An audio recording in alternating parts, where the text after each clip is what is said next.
Hello students, एक बार फिर आपका स्वागत है आपके अपने यूट्यूब चैनल एक क्लासेस पर। प्यारे बच्चों, इससे लास्ट वीडियो के अंदर हम आपको क्लास 12 का चैप्टर नंबर 6 अवकलज के अनुप्रयोग की एक्सरसाइज 6.5 के क्वेश्चन नंबर 3 तक बच्चों हम कंप्लीट करा चुके थे। आज हम क्वेश्चन नंबर 4 से बात करेंगे। क्वेश्चन नंबर 3 में बच्चों 8 सवाल थे, 8 पार्ट थे, उसके 8 पार्ट हमने करा दिए थे बच्चों। आज क्वेश्चन नंबर 4 चलेगा, ठीक है। तो स्टेप्स आपने अच्छे से प्रिपेयर कर ही ली होंगी बच्चों, और जिन लोगों ने नहीं की है तो जाके कर लीजिएगा और बेल आइकन को दबा लीजिएगा, जिससे कि आपको हमारे यहाँ से जाने वाला हर नोटिफिकेशन सबसे पहले पहुँचे, ठीक है बच्चों। तो देखिए क्वेश्चन जो हमने आपको कराए थे वो बच्चों 3 तक तो हो गए थे, 4 आप चलेगा आज का, ठीक है। इसमें क्या है, सिद्ध कीजिए कि निम्नलिखित फलनों का उच्चतम या निम्नतम मान नहीं है। इट मीन्स कि अभी तक तो हम कर रहे थे, हम निकाल रहे थे कि किसी फंक्शन का उच्चिष्ट मान ये उच्चिष्ट है या निम्नष्ट है, यानी उच्चिष्ट और निम्नष्ट, मैक्सिमम और मिनिमम वैल्यू फाइंड आउट कर रहे थे। बट यहाँ पर उल्टा प्रूफ करना है, यानी हमें ये प्रूफ करना है कि इस फंक्शन का ना तो कोई उच्चिष्ट मान है और ना कोई निम्नष्ट मान है, ठीक है। ना फलन उच्चिष्ट होगा ना निम्नष्ट होगा, ये हमें प्रूफ करना है यहाँ पर, ठीक है। तो एक नया कॉन्सेप्ट टाइप का है, तरीका तो वही है बट थोड़ी सी नई चीज आ जाएंगी, उनको समझिए। देखिए बच्चों, और वीडियो को पूरा देखिएगा, क्योंकि यहाँ पर ना फलन उच्चिष्ट है ना फलन निम्नष्ट है, तो इसमें कुछ ऐसी बातें आने वाली हैं, नई नई बातें जो शायद ही आपको पता होंगी, तो आप उनको लिख भी लीजिएगा कॉपी पर, ठीक है, जैसे आगे तक और इन सवालों में आपकी हेल्प हो जाए बच्चों। तो देखिए क्वेश्चन नंबर है बच्चों 4 का फर्स्ट पार्ट है।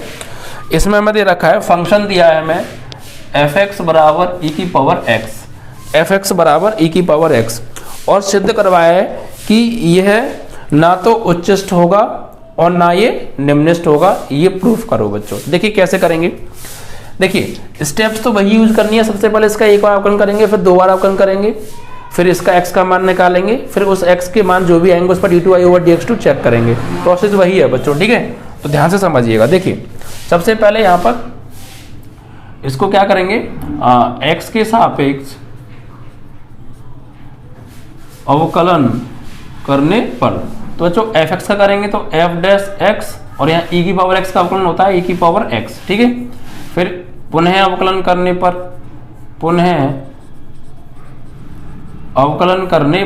तो f'(x) का करेंगे तो f'(x) बराबर e की पावर x का दोबारा अवकलन करेंगे तो e की पावर x ही होगा, ठीक है। अब x के मान के लिए अगली स्टेप क्या है, x के मान के लिए dy/dx बराबर 0, लेकिन यहाँ पर dy/dx का काम कौन कर रहा है, f'(x), भाई f'(x) बोल दो या dy/dx बोल दो, बात तो एक ही है ना। तो f'(x) बराबर 0, मैंने यहाँ पे स्टेप नहीं लिखी है, आप चाहे तो लिख भी सकते हैं, लेकिन अब हमको मालूम पड़ेगा कि इसके बाद क्या करना है, इसके बाद क्या करना है। तो एक बार को अगर आपको मालूम हो तो आप स्टेप ना लिखें तब भी चलेगा, स्टेप लिखें तब भी कोई बात नहीं है, ठीक। तो f'(x) की वैल्यू क्या है, e की पावर x, और बराबर में क्या 0। अब देखिए यहाँ पर बात समझने की है बच्चों, हमें ये प्रूफ करना है कि इस फंक्शन का ना तो कोई उच्चिष्ट है, ये फलन ना तो उच्चिष्ट है और ना ही निम्नष्ट है, ठीक है। और जब फलन उच्चिष्ट या निम्नष्ट ही नहीं होगा तो उसका मान तो होगा ही नहीं, ठीक है। देखिए तो यहाँ पर देखिए बच्चों, आप यहाँ पर हम x की वैल्यू निकालना चाहते हैं, किसकी वैल्यू निकालना चाहते हैं बच्चों, x की वैल्यू। बट मतलब इसका मतलब ये हो गया कि x की ऐसी कौन सी वैल्यू है जिसको मैं यहाँ पर लगा दूं e की पावर x की जगह पर x का कौन सा मान लगा दूं जिससे कि सॉल्व होके क्या आ जाए, 0 आ जाए, ठीक है। x का मान कैसे निकालेंगे भाई, तभी तो निकलेगा कि यहाँ पर यहाँ से हम x का मान निकालें कि x का मान निकालना है हमें यहाँ, तो कैसे निकलेगा, x का मान यहाँ पे ऐसा लगा दो x की जगह पे कि इसको सॉल्व करके 0 आ जाए, लेकिन ऐसा कोई मान होता ही नहीं है, समझे। e की पावर x ये एक इनफाइनाइट सीरीज है, एक अनंत सीरीज है, ये मैं पहले भी कई बार बता चुका हूँ। ये एक अनंत सीरीज है और इसकी जो वैल्यू होती है 2 और 3 के मध्य में कहीं होती है बच्चों, 2 और 3 के बिटवीन होती है। तो ऐसा कोई x का मान ही नहीं है कि e की पावर x हमें 0 मिल जाए, ऐसा कोई मान है ही नहीं। x की कोई ऐसी वैल्यू है ही नहीं जिसको मैं यहाँ पे लगा दूं और वो हमें 0 दे दे। तो इट मीन्स जब x का कोई ऐसा मान ही नहीं है, तो जब x की कोई वैल्यू ही नहीं निकलेगी तो हम किस पॉइंट पे चेक करेंगे कि फलन उच्चिष्ट है या निम्नष्ट है, जब ऐसी कोई वैल्यू ही नहीं है, ठीक है। तो यहाँ पर x की वैल्यू को निकल ही नहीं सकती है, ठीक है, ये बात आप नोट कर लीजिएगा। e की पावर x यानी e की पावर आप कुछ भी लगाओ, ऐसी यहाँ पर कोई वैल्यू नहीं हो सकती x की, ऐसी कोई वैल्यू ही नहीं है, एग्जिस्ट ही नहीं करती कि e की पावर x की जगह उस वैल्यू को लगा दें और सॉल्व होकर 0 आ जाए। क्योंकि इसकी जो वैल्यू होती है e की पावर x की, इसकी 2 और 3 के मिड में कहीं होती है, ये एक इन्फिनिट सीरीज होती है बच्चों। तो x का कोई ऐसा मान ही नहीं है, ऐसा x का कोई मान एग्जिस्ट ही नहीं करता है, उसका अस्तित्व ही नहीं है कि हम यहाँ लगा दें और वो 0 ले आए। तो यहाँ से x का मान निकालना असंभव है बच्चों, ठीक है। तो यहाँ पर लिखेंगे हम, अतः e की power x does not equal to, मतलब e की power x does not equal to 0 तो हम नहीं कह सकते, बट हम ये कह सकते हैं कि यहाँ से x का मान निकलना संभव नहीं है, x के मान का अस्तित्व ही नहीं है। यहाँ लिखेंगे अतः x का ऐसा कोई मान नहीं है कि e की पावर x बराबर 0 हो। तो fx ना तो उच्चिष्ट होगा और ना ही निम्निष्ठ होगा, ठीक है भाई। ऐसी स्थिति में फलन ना तो उच्चिष्ट होगा और ना निम्निष्ठ होगा। क्लियर? यानी e की पावर x बराबर 0, अतः x का ऐसा कोई मान ही नहीं है कि e की पावर x बराबर क्या आ जाए, 0 आ जाए। और जब इसका कोई ऐसा मान ही नहीं है, x की ऐसी कोई वैल्यू ही नहीं है, तो फिर x की जब वैल्यू निकलेगी ही नहीं, जब x की कोई वैल्यू है ही नहीं, तो हम किस पर d2y/dx2 चेक करेंगे? ठीक, अब पॉजिटिव आ रहा है या नेगेटिव आ रहा है तो उच्चिष्ट होगा या निम्निष्ठ होगा, जब x की वैल्यू ही निकलेगी, ठीक है। तो यहाँ पर ये लाइन आपको लिख कर आनी है, और कैसे नहीं है वो आप समझ गए, ठीक है। इस तरीके से क्वेश्चन होना है आपका ये। तो आपका ये जो है फोर्थ का पहला पार्ट कंप्लीट हो गया। सेकंड पार्ट देखिए बच्चों, सेकंड पार्ट में दे रखा है, फोर्थ का सेकंड पार्ट है log gx बराबर log x, gx बराबर log x फंक्शन दे रखा है बच्चों हमें। इट मीन्स कि gx बराबर log x, ठीक है। अब देखिए इसका हमको क्या करना है, अवकलन करेंगे सबसे पहले। स्टेप 1, x के सापेक्ष अवकलन, तो g डैश x बराबर log x का अवकलन 1/x, ठीक है। फिर स्टेप सेकंड क्या, पुनः अवकलन करने पर तो g डबल डैश x बराबर, अब 1/x का जब हम यहाँ पे दोबारा अवकलन करेंगे बच्चों तो क्या आएगा, देखिए 1/x का कैसे करेंगे आप, तो अंश बटे हर लगा दीजिए या फिर इसको ऊपर ले जाइए, ठीक है, या अंश बटे हर चाहे तो अंश बटे हर लगा दीजिए। तो हर का वर्ग, हर को छोड़ा अंश का अवकलन यानी 0 माइनस अंश को छोड़ा हर का अवकलन 1। इट मीन्स कि g डबल डैश की x की जो वैल्यू आएगी, ये तो 0 हो गया, ऊपर आ गया -1/x², ये आ जाएगी, ठीक है। अब स्टेप थर्ड क्या है बच्चों, स्टेप थर्ड ये है कि x के मान के लिए g डैश बराबर क्या ले लो, 0 ले लो। अब g डैश x की वैल्यू क्या है बच्चों, 1/x बराबर 0। अब देखिए ये 1/x बराबर क्या हो गया, 0 हो गया।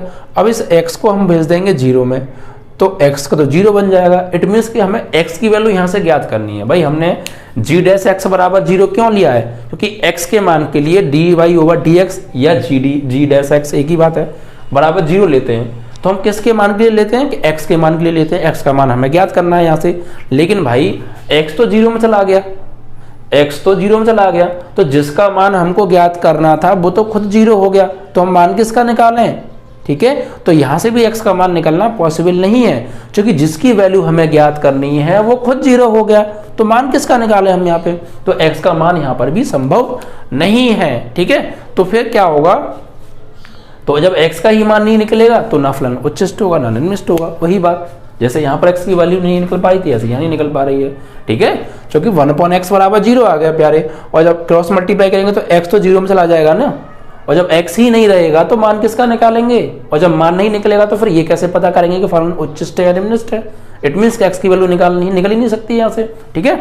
तो यहाँ पर लिखेंगे हम, अतः x का मान ज्ञात नहीं किया जा सकता, x का मान ज्ञात ही नहीं किया जा सकता।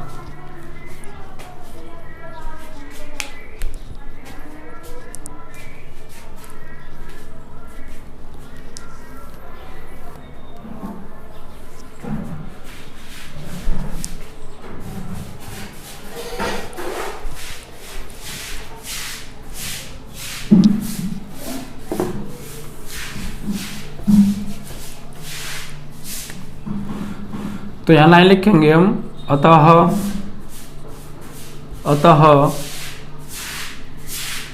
x का मान ज्ञात नहीं किया जा सकता है। ठीक है, तो gx फलन ना तो उच्चिष्ट होगा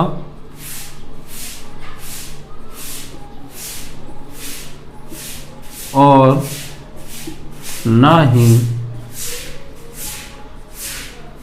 निम्निष्ट होगा। ठीक है, तो जब फलन ना उच्चिष्ट होगा ना निम्निष्ट होगा तो उसका मान तो वैसे भी ज्ञात नहीं किया जा सकता। तो ऐसे करेंगे आप इस टाइप के क्वेश्चंस को। ठीक है, अब ये बात आपको पता होनी चाहिए थी, ये बात आपको पता होनी चाहिए, तभी आप इन सवालों को कर सकते हैं। क्योंकि ये लाइन लिखना इंपॉर्टेंट है, बिकॉज ये यहाँ के मीन्स को, ये लाइन हमको यहाँ के मीन्स को समझा रही है कि ऐसा हमने क्यों किया है। ठीक है, तो ये बात अगर आपको नहीं पता है तो फिर आप इस सवाल को नहीं कर सकते हैं, समस्या ये है।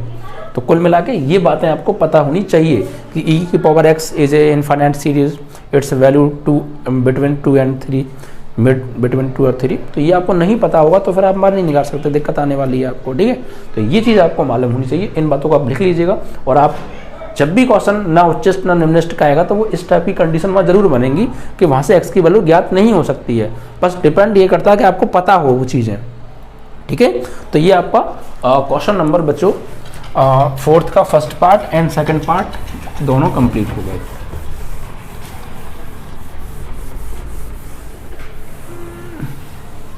नेक्स्ट क्या है देखिए बच्चों, नेक्स्ट क्वेश्चन इसमें कहा है, क्वेश्चन नंबर है इसका third part, H X is equal to X की cube plus X square plus X plus 1। Third part है, इसका भी ना तो फलन उच्चिष्ट होगा ना निम्निष्ट होगा, ये बताना है हमें। 4 का थर्ड पार्ट। ठीक है, इसमें कहा है दिया है हमें एच एक्स बराबर एक्स की cube plus X square plus X plus 1। ठीक है, और इसका भी हमें यही बताना है कि इसका ना तो कोई उच्चिष्ट मान है और इसका ना कोई निम्निष्ट मान है, ये हमें बच्चों इसको बताना है। तो देखिए कैसे करेंगे इसको, इसका भी तरीका वही है बच्चों। ठीक है, आप उसी तरीके से करेंगे जिस तरीके से बाकी के क्वेश्चंस को आप करते आए हैं। देखिए सबसे पहले इसका अवकलन करिए आप, स्टेप 1 इसका अवकलन करने पर, तो एच एक्स का अवकलन करेंगे तो एच डैश एक्स बराबर ये 3x स्क्वायर, इस एक्स स्क्वायर का 2x और x का 1 और कांस्टेंट का 0। अब स्टेप नंबर सेकंड पुनः अवकलन, तो h डबल डैश x बराबर 3 2 जा 6x और ये 2x का 1 और आगे तो 0 हो ही गया। ठीक है, तो it means h double dash x की जो वैल्यू आ गई 6x प्लस 2 आ गई। ठीक है, अब स्टेप नंबर थर्ड क्या है बच्चों, स्टेप थर्ड ये है बच्चों कि फॉर x की वैल्यू, x के मान के लिए h डैश x बराबर क्या लेंगे हम 0 लेंगे, तो h डैश x की वैल्यू ये है, यानी 3x square plus 2x plus 1 बराबर 0। तो यहाँ से अब ये बन गई बच्चों एक द्विघात समीकरण। अब इस द्विघात समीकरण के करेंगे हम फैक्टर। तो फैक्टर कैसे करेंगे, तो देखिए जिन लोगों को अभी तक फैक्टर करने नहीं आते, मैं देखता हूँ 12th क्लास में बहुत सारे बच्चों को मैंने देखा है कि आ जाते हैं बट फैक्टर करने नहीं आते हैं। तो उसका प्रोसेस यही है कि बेसिक कॉन्सेप्ट 0 है उनका, बेसिक क्लासेस में, वो छोटी क्लासेस में अच्छे से पढ़ाई नहीं की उन्होंने।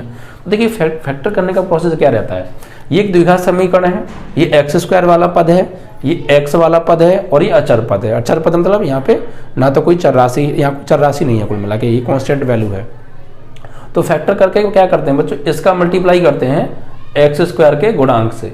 तो 1 का गुणा करेंगे बच्चों 3 में, तो 1 का 3 में करेंगे तो 1 3 जा 3 आएगा। और 3 को हमें 2 जगह ऐसे ब्रेक करना होता है कि यहाँ अगर प्लस का निशान है तो 3 को ऐसा ब्रेक करो 2 जगह के प्लस करने पर 2 आना चाहिए, ये बीच वाला आना चाहिए। और अगर यहाँ माइनस का निशान होता तो फिर माइनस करने पर 2 आना चाहिए। प्लस करना है या माइनस करना है वो डिपेंड करता है इस कांस्टेंट वैल्यू के आगे वाले सिंबल पर। अगर ये प्लस है तो प्लस करने पर बीच वाला यानी 2 लेके आना है, और अगर ये माइनस है तो माइनस करने पर 2 लेके आना है। तो 1 का 3 में गुणा करेंगे 3 आएगा, 3 को प्लस करने पर लेके आना है 2, तो 3 में ऐसा क्या प्लस करेंगे 2 आ जाए। तो प्लस करने पर तो नहीं आ सकता क्योंकि 3 एकम 3, 3 और 1 उसके गुणनखंड हो गए, तो 3 में से 1 घटाएंगे हाँ तो फिर 2 आ सकता है, लेकिन 3 में 1 जोड़ देंगे तो फिर 4 आएगा, 2 नहीं आएगा। तो इसलिए प्लस करने पर तो इसके फैक्टर हो नहीं सकते। इट मीन्स इस द्विघात समीकरण के फैक्टर इस तरीके से नहीं किए जा सकते। तो फिर तो जब फैक्टर ना हो रहे हों किसी द्विघात समीकरण के गुणनखंड विधि से, तो फिर एक तरीका है बच्चों, और वो आपने पढ़ा होगा, उसको बोलते हैं हम श्रीधराचार्य सूत्र। श्रीधराचार्य सूत्र से बच्चों फैक्टर हो जाते हैं। तो उसके लिए क्या करेंगे, इसकी तुलना करनी पड़ती है हमें किससे बच्चों, ax² plus bx plus c बराबर 0 से। तो x का गुणांक a है और यहाँ पे 3 है, तो a की वैल्यू 3, ऐसे b की वैल्यू x का गुणांक 2 और अचर पर c की वैल्यू 1। फॉर्मूला होता है बच्चों धराचार्य का x बराबर माइनस बी, चूंकि इसमें x आ रहा है तो x बराबर, y आता तो y बराबर minus B plus minus under root b² minus 4ac upon 2a। तो x बराबर माइनस बी की वैल्यू कितनी है 2 plus minus under root B की वैल्यू 2 का स्क्वायर माइनस 4a, a की वैल्यू 3 और c की वैल्यू 1 अपॉन 2 इंटू a की वैल्यू 3। तो इट मीन्स दैट कि -2 प्लस माइनस अंडर रूट 4, 2 का स्क्वायर 4 और 4 3 जा 12 अपॉन 6। तो -2 प्लस माइनस अंडर रूट ये बचा -8 अपॉन 6। ये बच्चों फैक्टर हो रहे हैं। लेकिन यहाँ पर बच्चों देखिए ये क्या है, रूट के अंदर अगर कोई नेगेटिव नंबर आ रहा है तो ये बच्चों हो गई अवास्तविक संख्या, इमेजिनरी संख्या, सॉरी अवास्तविक नहीं, काल्पनिक संख्या। कौन सी संख्या हो गई बच्चों, ये एक काल्पनिक संख्या है। आपने क्लास 11th में चैप्टर पढ़ा होगा सम्मिश्र संख्या, कॉम्प्लेक्स नंबर 11th में, आई वाला जिसमें आई आता था, i² की वैल्यू -1 होती थी, iq की वैल्यू -i होती थी, i⁴ की वैल्यू 1 होती थी।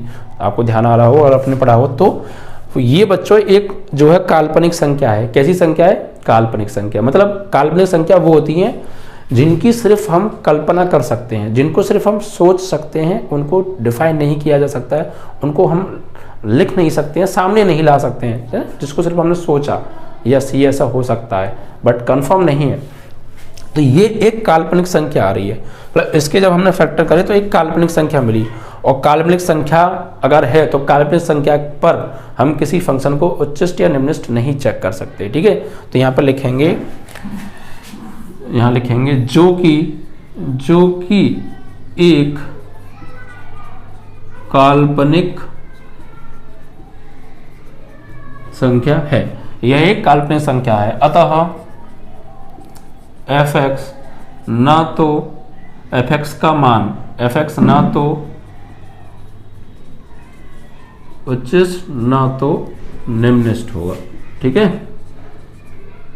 निम्निष्ट होगा और ना फिर इसका कोई उच्चिष्ट निम्निष्ट मान ज्ञात है। जब फंक्शन ही नहीं पता पड़ पा रहा उच्चिष्ट है या निम्निष्ट है, एक्स की कोई वैल्यू ही नहीं आ रही है जिस पर हम उच्चिष्ट और निम्निष्ट चेक करें, तो फिर उस पर मान कैसे निकालेंगे, मान भी नहीं ज्ञात हो जाएगा। ठीक है, इस तरीके से, क्योंकि ये काल्पनिक संख्या है।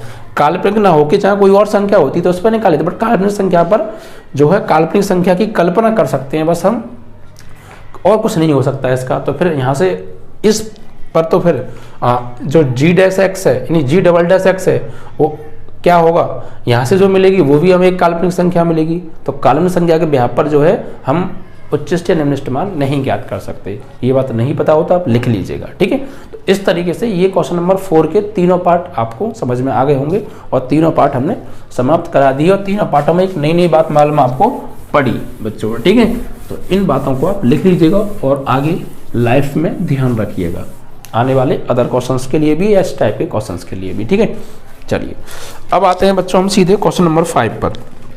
देखिए क्वेश्चन नंबर 5 में क्या है बच्चों, यहाँ पर हमसे कहा है बच्चों कि प्रदत्त अंतरालों में निम्नलिखित फलनों के निरपेक्ष उच्चतम मान और निरपेक्ष निम्नतम मान ज्ञात कीजिए। यानी निरपेक्ष उच्चतम यानी absolute maximum and absolute minimum value find out यहाँ पे करनी है, और गिवन इंटरवल पर अंतराल दे रखे हैं। तो देखिए क्या कॉन्सेप्ट है, ध्यान से समझिएगा बच्चों। पहला सवाल है, ठीक है, ध्यान से समझिएगा।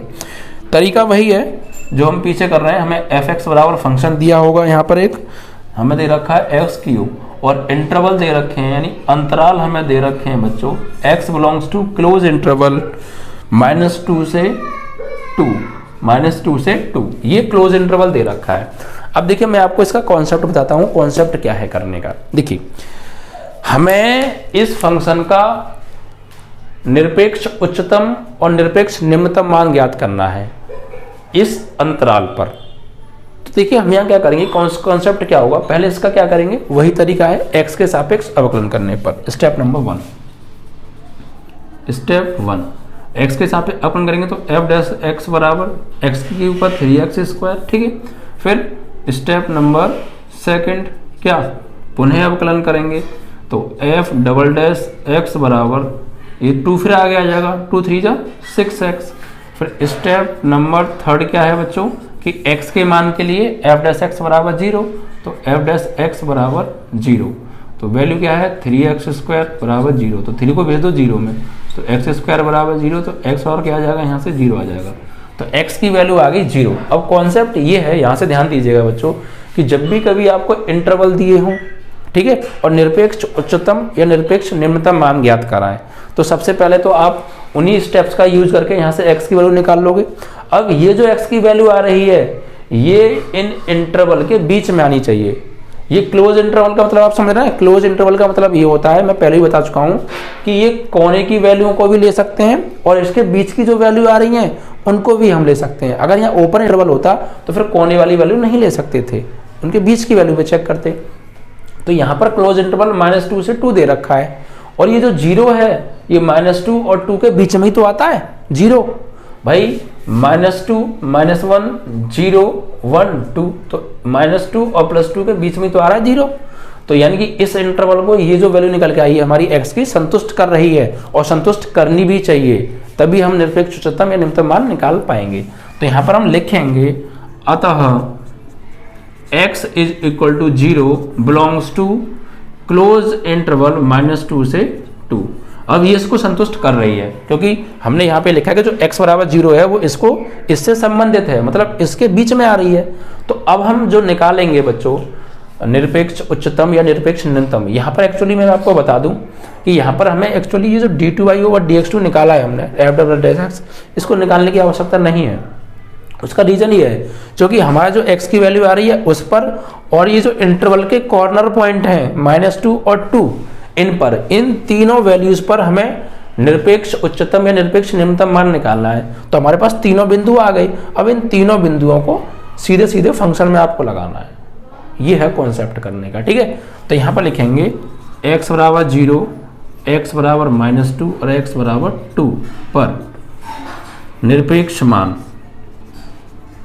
एब्सोल्यूट वैल्यू, निरपेक्ष मान, ठीक है। तो देखिए कैसे निकालेंगे, ये फंक्शन है x बराबर 0 पर निकालो, x बराबर 0 पर, तो f इस फंक्शन में रखेंगे डायरेक्ट 0, तो यहाँ पर लगाएंगे 0 की पावर q, तो आंसर क्या आ रहा है 0 आ रहा है। फिर x बराबर -2 पर, तो लगाएंगे f x की जगह -2, तो यहाँ पर -2 की पावर 3, तो माइनस की संख्या है तो और बेसम पावर है तो माइनस ही आएगा, 2 की पावर 3 8 आ गया, ठीक है। अब x बराबर 2 पर, तो f2 लगाएंगे तो 2 की पावर 3 हो जाएगा, मतलब +8 हो गया।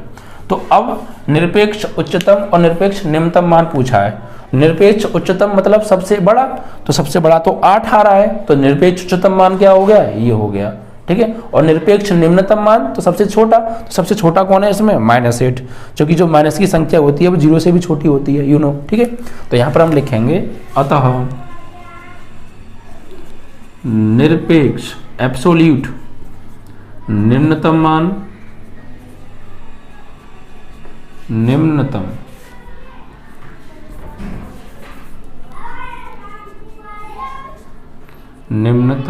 मान बराबर -8 और निरपेक्ष उच्चतम मान बराबर +8, ठीक है। 0 तो इनके बीच में पड़ रहा है, तो ये इस तरीके से आप इसको करने वाले हैं, ठीक है।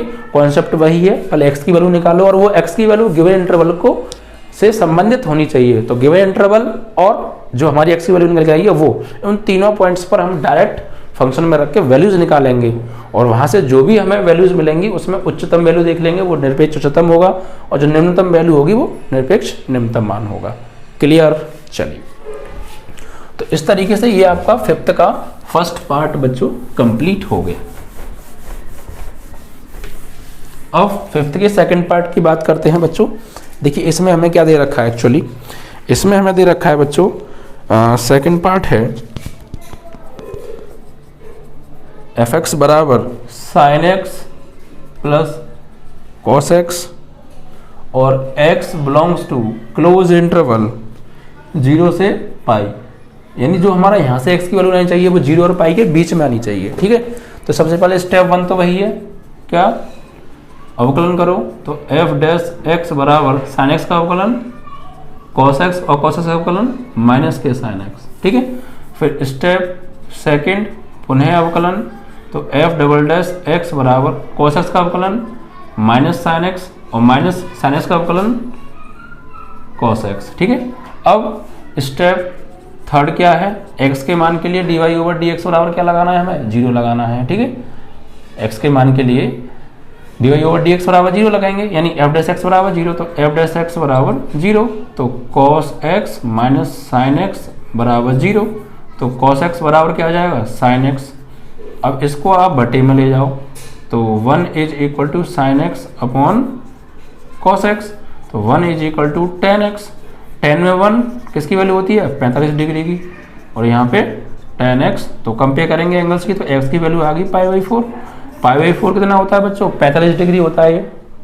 ये क्या होता है, 45 डिग्री, और 45 डिग्री 0 और पाई का मतलब 180, 0 और 180 के बीच में आ रहा है, तो यहाँ लिखेंगे अतः x belongs to x is equal to pi by 4 belongs to close interval 0 से पाई।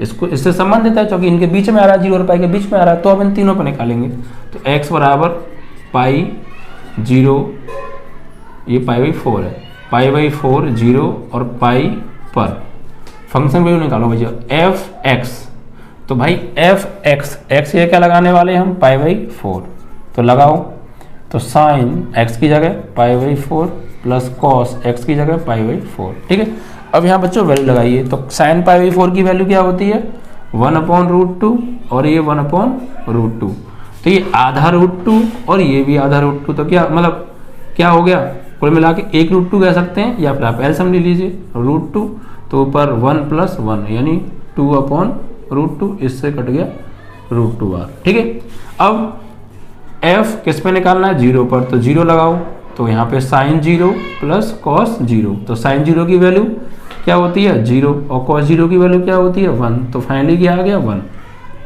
फिर तीसरा है किस पर, पाई पर, तो f यहाँ पे लगाएंगे पाई, तो sine pi plus cos pi, तो साइन पाई की वैल्यू क्या होती है, साइन पाई की वैल्यू 0 होती है, और कॉस पाई की वैल्यू क्या होती है, इसकी वैल्यू होती है बच्चों जो है 1। सॉल्व करते हैं, देखिए कैसे, साइन इसको ब्रेक कीजिए, पाई का मतलब 90 + 90 और प्लस कॉस पाई का मतलब 90 + 90, तो साइन 90 प्लस थीटा सेकंड में पड़ा, सेकंड में साइन होता है तो पॉजिटिव, और चेंज होगा क्योंकि 90 आ रहा है कॉस में, कॉस 90। ठीक है, और प्लस कॉस 90 प्लस थीटा ये पड़ा सेकंड में कॉस होता नहीं है, तो किसका आएगा माइनस का, और चेंज हो जाएगा साइन में, साइन 90, तो कॉस 90 की वैल्यू 0 और साइन 90 की वैल्यू 1, तो फाइनली आ गई -1। ठीक है, अब ये 3 वैल्यू हमें मिली, तो अब इसमें निरपेक्ष उच्चतम और निरपेक्ष निम्नतम, तो निरपेक्ष उच्चतम मान क्या होगा, इन तीनों में सबसे बड़ा कौन है, -1 बड़ा है, 1 बड़ा है, या √2 बड़ा है, तो √2 की वैल्यू बच्चों जो होती है वो क्या होगी, √2 की जो वैल्यू होगी एक्चुअली वो आई थिंक 1 से कम ही होती है, √2 की वैल्यू आई थिंक इसकी जो वैल्यू होती है मेरे माइंड से उतर रही है, √3 की तो 1.732 होती है, और √2 की जो वैल्यू होती है आई होप पॉइंटों में होती है बच्चों वो। ठीक है, एक बार ये थोड़ा सा देख लीजिएगा, मेरे माइंड से उतर रही है थोड़ी वैल्यू, तो आप चेक कर लीजिएगा थोड़ा सा ना, √2 की वैल्यू निकालें अगर हम इसको, चलो ऐसे देख लेते हैं 2.00, ठीक है, इस तरीके से बढ़ा लेते हैं इसको, तो फिर जब हम इसके फैक्टराइज करेंगे इसको, तो 1 से 1 बढ़ जाएगा, 1 आएगा, तो 1 और 1 2 हो गया, तो 1 पॉइंट समथिंग होगी, यस, तो √2 बड़ा होगा, यस। तो यहाँ पे लिखेंगे निरपेक्ष उच्चतम मान क्या हो गया √2, और निरपेक्ष एक बार और चेक कर लीजिएगा आप, निम्नतम मान, तो वो हो गया सबसे छोटा क्या है बच्चों -1। ठीक है, -1, ये आपका आंसर।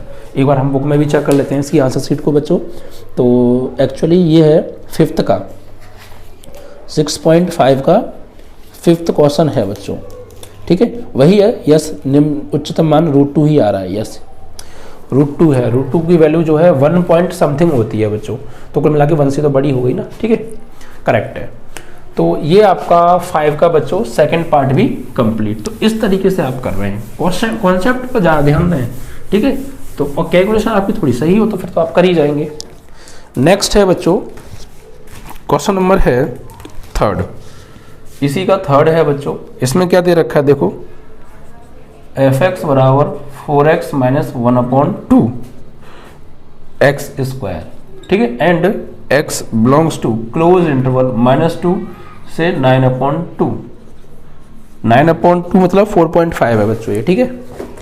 तो सबसे पहला काम इसको सॉल्व आउट करना, इट मीन्स पहला स्टेप है कि इसका f' निकालो।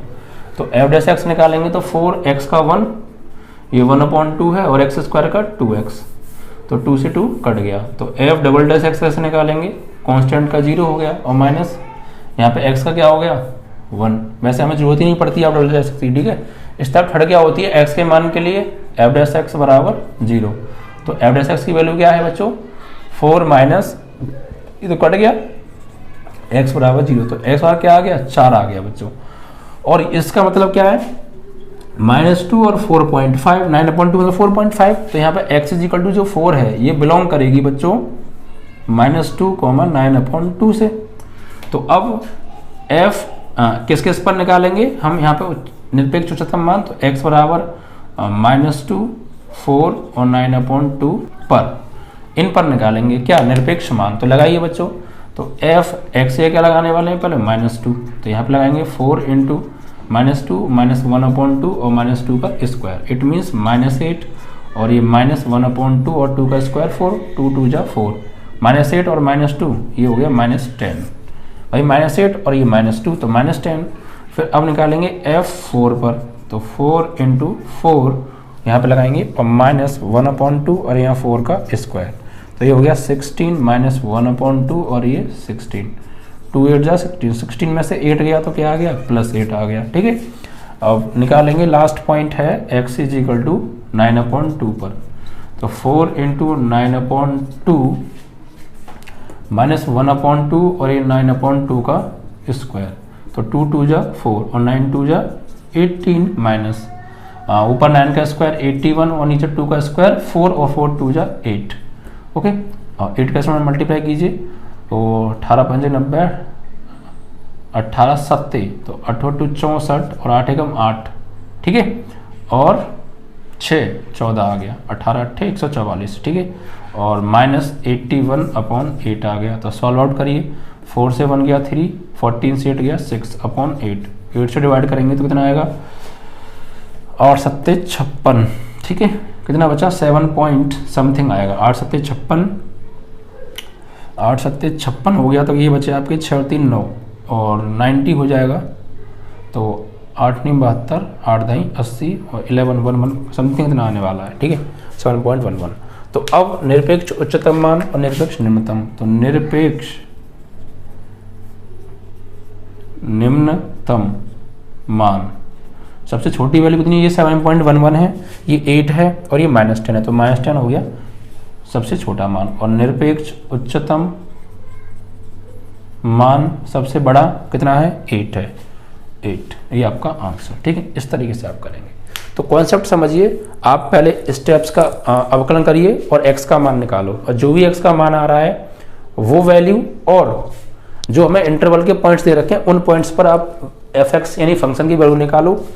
उसमें जो सबसे बड़ा मान होगा वो निरपेक्ष उच्चतम एब्सोल्यूट मैक्सिमम वैल्यू, एंड जो सबसे छोटा होगा वो एब्सोल्यूट मिनिमम वैल्यू हो जाएगी, यानी निरपेक्ष निम्नतम मान हो जाएगा, ठीक है।